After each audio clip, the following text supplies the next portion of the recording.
So in this lesson we're going to continue to look at supporting forces as we did in the previous lesson, but this time we're going to complicate life a little more by stating that instead of having a light beam where you ignore its mass, we're going to state now that our beam has got a mass and so we cannot ignore its weight.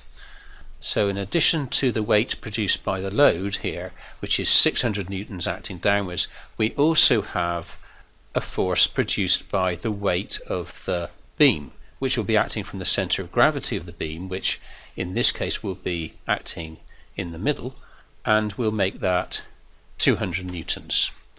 So we're going to do exactly as we did before. We're going to take the moments around point A and then the moments around point B, and we're going to assume that because the whole system is stable, it's not moving, it's in equilibrium, that those moments are balanced. Okay, so first of all we'll take the moments around point A. So first of all we've got the moment produced by the load, which is produced by the 600 Newton force acting at a distance of 2 meters from the pivot point. So we write 600 times 2 plus another moment produced by the weight of the beam acting through the center of gravity, which is a distance of 3 meters from the pivot point. So that would be 200 times 3. That must be balanced by the anti-clockwise moment produced by the tension TB acting at a distance of 6 meters from the pivot point. So we can say that's equal to TB times 6. So summing those up, you've got 2 times 600, 1200 plus 600 equals 1800 divided by 6 will give us TB.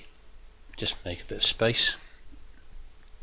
So TB, the tension in this supporting cable here, will be 300 newtons.